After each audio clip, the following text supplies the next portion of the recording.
শুভ সন্ধ্যা বন্ধুরা। আজ হলো 24 এপ্রিল, 10 বৈশাখ, শুক্রবার। আজকের সন্ধ্যার বিশেষ বিশেষ খবরগুলি হলো: আম আদমি পার্টি থেকে ইস্তফা দিলেন রাঘব ছাড্ডা, যোগ দিলেন বিজেপিতে। বাইয়ের হাতে প্রাণ হারিয়েছেন জ্যৈষ্ঠ বাই। চাঞ্চল্যকর ঘটনায় গ্রেফতার করা হয়েছে বাইকে। কাসারে নৃশংস শিশু হত্যাকাণ্ডে রায়। কোমরে বেঁধে 2 শিশুকে খুন করা মা আজমিরার যাবজ্জীবন কারাদণ্ড। তীব্র গরমে হাঁসফাঁস অবস্থা, আকাশ থেকে যেন আগুন জ্বলছে। বরাক উপত্যকা সহ রাজ্যের বিভিন্ন প্রান্তে গরমে হাঁসফাঁস করছেন মানুষ। আগামী কয়েক মাসে চরম আবহাওয়ার আশঙ্কা। ঘাতক গরম, পশ্চিমবঙ্গে প্রথম দফার বুটে একে একে 7 জনের মৃত্যু। ফকিরাবাজারের একে আজাদ হাই স্কুলে উচ্চ মাধ্যমিকে ভর্তিতে ছাত্রছাত্রীদের কাছ থেকে 1000 টাকা নেওয়ার ঘটনায় তীব্র চাঞ্চল্য। গর্জে উঠেছেন স্থানীয় আমসু সহ স্থানীয়রা। ছাত্রছাত্রীদের বিনামূল্যে ভর্তি করতেই হবে, অন্যথায় বৃহত্তর আন্দোলনের হুঁশিয়ারি দিয়েছে আমসু। পবন খেরার অগ্রিম জামিন নাকচ, গ্রেফতারের প্রস্তুতিতে অসম পুলিশ। আগামী 3 থেকে 4 দিন রাজ্যের বিভিন্ন প্রান্তে বিশেষ করে গৌহাটিতে ব্যাপক বৃষ্টিপাতের পূর্বাভাস আবহাওয়া দফতরের। এসআইআরের ভূমিকায় জ্ঞানেশ কুমারকে ভারতরত্ন দেওয়া উচিত, বললেন হিমন্ত বিশ্ব শর্মা। এবং শেষ খবরটি, একই নম্বরে 2 স্কুটি, বিলোনিয়ায় জাল গাড়ি চক্রের পর্দাফাঁস, আটক সার্ভিসিং সেন্টার মালিক।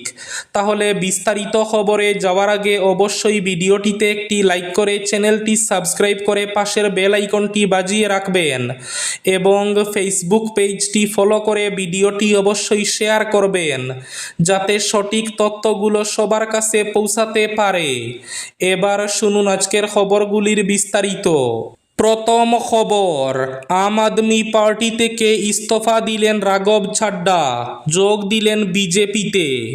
বিজেপিতে যোগ দিলেন রাঘব, সাথী হরভজন সহ 6 নেতা। যাবতীয় জল্পনার অবসান, শেষ পর্যন্ত বিজেপিতে যোগ দিলেন রাঘব ছাড্ডা। জানা গেছে আম আদমি পার্টির আরও 6 নেতা পদ্ম শিবিরে যোগ দিয়েছেন। আজ শুক্রবার দুপুরে সাংবাদিক বৈঠক করেন রাঘব সহ 3 আপ সাংসদ। সেখানেই ঘোষণা করেন আপ ছেড়ে তারা যোগ দিচ্ছেন বিজেপিতে। একটা সময়ে শোনা যাচ্ছিল নিজের আলাদা দল গড়তে পারেন রাঘব, কিন্তু শেষ পর্যন্ত নাম লেখালেন নরেন্দ্র মোদীদের দলে। সব মিলিয়ে আপের 7 সাংসদ যোগ দিয়েছেন বিজেপিতে। রাঘব ছাড্ডার কথায় আমরা রাজ্যসভার 2/3 সদস্য মিলে সিদ্ধান্ত নিয়েছি যে ভারতের সংবিধান মেনে আমরা বিজেপির সঙ্গে সংযুক্ত হচ্ছি। এই পদক্ষেপের ফলে পদত্যাগ, দলত্যাগ বিরোধী আইনের ফাঁড়া এড়িয়ে তারা পদ্ম শিবিরে নাম লেখাতে চলেছেন। সাংবাদিক বৈঠকে 3 জন জানান আপ ছেড়ে তারা যোগ দিচ্ছেন বিজেপিতে। পরে প্রকাশ্যে আসে দল বদলের নাম। আপ থেকে বিজেপিতে যোগ দিচ্ছেন রাঘব ছাড্ডা, সাথী মালিওয়াল, হরভজন সিং, অশোক মিত্তল, সন্দীপ পাঠক, রাজিন্দর গুপ্তা, বিক্রম সাহানি। সম্প্রতি রাজ্যসভায় আপের উপনেতা পদ থেকে রাঘবকে সরিয়ে দেওয়া নিয়ে দলের অন্দরে বিবাদ চরমে পৌঁছায়। সেই তিক্ততা যে এত দ্রুত এই পর্যায়ে পৌঁছাবে তা বোধহয় খোদ কেজরিওয়ালও কল্পনা করেননি। দিল্লির রাজনীতির কারবারিদের মতে নির্বাচনের পর জাতীয় রাজনীতিতে টিকে থাকার লড়াইয়ে থাকা আপের কাছে এটি এক অপূরণীয় ক্ষতি। রাঘব, সন্দীপ ও অশোকের মতো নেতাদের চলে যাওয়া কেজরিওয়ালের দিল্লি মডেলের ভাবমূর্তিতে এক বড় ধাক্কা। কাসারে নৃশংস শিশু হত্যাকাণ্ডে রায়। কোমরে বেঁধে 2 শিশুকে মেরে ফেলা মা আজমিরার যাবজ্জীবন কারাদণ্ড। কাছাড় জেলার কচুদরম থানার বাউরিকান্দি প্রথম খণ্ডে সংঘটিত বহুল আলোচিত শিশু হত্যাকাণ্ডে দোষী সাব্যস্ত হলেন জন্মদাত্রী মা আজমিরা বেগম লস্কর। 2023 সালের 1 সেপ্টেম্বরের এই হৃদয় বিদারক ঘটনার রায়ে বৃহস্পতিবার জেলার অতিরিক্ত সেশন বিচারক বঙ্কিম শর্মা আজমিরাকে যাবজ্জীবন কারাদণ্ডে দণ্ডিত করেন। মামলার তথ্যানুসারে আজমিরা তার 2 কন্যা, 3 বছর বয়সী রাজিয়া বেগম ও 10 মাস বয়সী ফাতিমা বেগমকে নির্মমভাবে হত্যা করেন।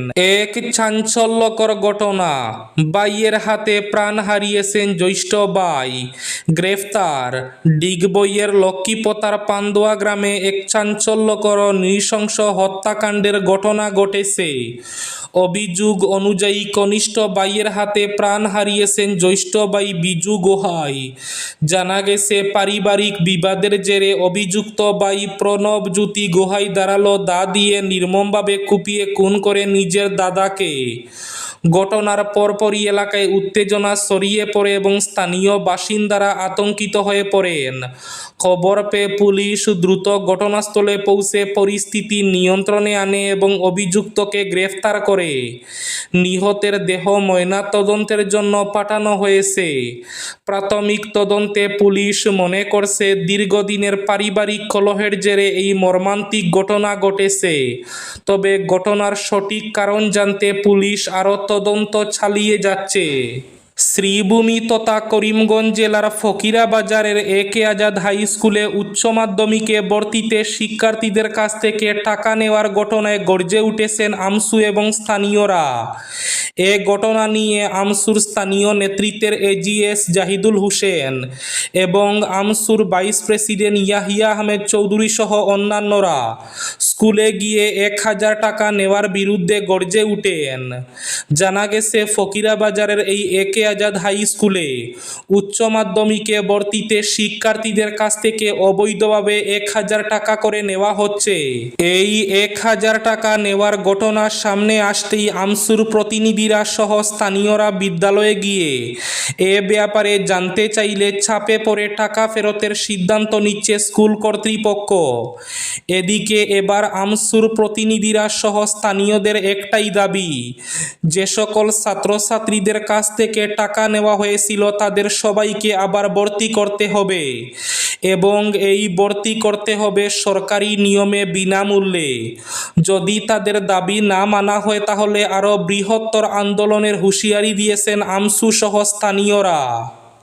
তীব্র গরমে হাঁসফাঁস অবস্থা, বরাক উপত্যকা সহ রাজ্যের বিভিন্ন প্রান্তে অসহনীয় গরমে হাঁসফাঁস করছেন মানুষ। এদিকে আগামী কয়েক মাসে চরম আবহাওয়ার আশঙ্কা। ঘাতক গরম, পশ্চিমবঙ্গে প্রথম দফার বুটে একে একে 7 জনের মৃত্যু। বুট গ্রহণ পর্বে বাঁকুড়া, মেদিনীপুর সহ 6টি জেলায় অন্তত 7 জন বুটারের মৃত্যুর খবর পাওয়া গিয়েছে। সকাল থেকেই রোদের তেজ ছিল চরমে। পবন খেরার অগ্রিম জামিন নাকচ, গ্রেফতারের প্রস্তুতিতে অসম পুলিশ। কংগ্রেস নেতা পবন খেরার অগ্রিম জামিনের আবেদন খারিজ করেছে গৌহাটি উচ্চ আদালত। মুখ্যমন্ত্রী হিমন্ত বিশ্ব শর্মার স্ত্রী রিনিকি বুইয়া শর্মার দায়ের করা মামলার প্রেক্ষিতে এই আবেদন করা হয়েছিল। এর আগে একই মামলায় তেলেঙ্গানা উচ্চ আদালত খেরাকে 1 সপ্তাহের ট্রানজিট অগ্রিম জামিন দিয়েছিল এবং পরবর্তী জামিনের জন্য গৌহাটি উচ্চ আদালতে আবেদন করার নির্দেশ দেয়। তবে সেই নির্দেশকে চ্যালেঞ্জ জানিয়ে অসম সরকার সুপ্রিম কোর্টে যায়, যেখানে খেরার অগ্রিম জামিন খারিজ করা হয়। পরে খেরা গৌহাটি উচ্চ আদালতের দ্বারস্থ হলে বিচারপতি পার্থিব জ্যোতি শইকিয়ার আদালতে মামলার শুনানি হয়। খেরার পক্ষে সুপ্রিম কোর্টের জ্যেষ্ঠ আইনজীবী অভিষেক মনু সিংভি এবং জ্যেষ্ঠ আইনজীবী কলল নয়ন চৌধুরী সওয়াল করেন। অন্যদিকে সরকারের পক্ষে যুক্তি উপস্থাপন করেন বিশিষ্ট আইনজীবী দেবজিৎ শইকিয়া। এদিকে অসম পুলিশের একটি দল ইতিমধ্যে দিল্লিতে অবস্থান করছে এবং পবন খেরাকে খুঁজছে। তাকে পাওয়া মাত্র গ্রেফতার করা হবে বলে জানানো হয়েছে। এসআইআর এর ভূমিকায় জ্ঞানেশ কুমারকে ভারতরত্ন দেওয়া উচিত বললেন মুখ্যমন্ত্রী হিমন্ত বিশ্ব শর্মা। এসআইআর অর্থাৎ বিশেষ নিবিড় পুনর্বিবেচনা প্রক্রিয়ায় ভারতের মুখ্য নির্বাচন কমিশনার জ্ঞানেশ কুমারের ভূমিকার প্রশংসা করে হিমন্ত বিশ্ব শর্মা বলেন, তাকে ভারতরত্ন দেওয়া উচিত। এসআইআর সম্পন্ন করতে তার অবদান দেশ কখনো ভুলবে না।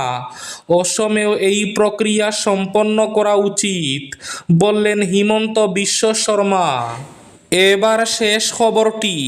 একই নম্বরে 2 স্কুটি, বিলোনিয়ায় জাল গাড়ি চক্রের পর্দাফাশ, আটক সার্ভিসিং সেন্টার মালিক। একই রেজিস্ট্রেশন নম্বরে 2টি স্কুটি চলাচলের চাঞ্চল্যকর ঘটনায় সরগরম বিলোনিয়া। জাল নম্বর ব্যবহার করে স্কুটি বিক্রির চেষ্টা করতে গিয়ে হাতে নাতে ধরা পড়লেন হল চৌমুহনী এলাকার একটি সার্ভিসিং সেন্টারের মালিক। ঘটনাকে কেন্দ্র করে এলাকায় ব্যাপক উত্তেজনা ছড়িয়েছে এবং জাল গাড়ি চক্রের অস্তিত্ব নিয়ে প্রশ্ন উঠেছে। স্থানীয় সূত্রে জানা যায়, প্রিয় সার্ভিসিং সেন্টারের মালিক একটি স্কুটি বিক্রির উদ্দেশ্যে ক্রেতাকে নিয়ে আসেন। কাগজপত্র যাচাই করতে গিয়ে দেখা যায় ওই স্কুটির রেজিস্ট্রেশন নম্বর অন্য একটি স্কুটির সঙ্গে হুবহু মিলে যাচ্ছে। সন্দেহ হয় স্থানীয়রা দ্রুত পুলিশে খবর দেন। খবর পেয়ে বিলোনিয়া থানার পুলিশ ঘটনাস্থলে পৌঁছে স্কুটিটি বাজেয়াপ্ত করে এবং অভিযুক্ত মালিককে আটক করে থানায় নিয়ে যায়। এই ছিল আজকের সন্ধ্যার বিশেষ খবরগুলি। ভিডিওটি অবশ্যই লাইক করে শেয়ার করে দেবেন।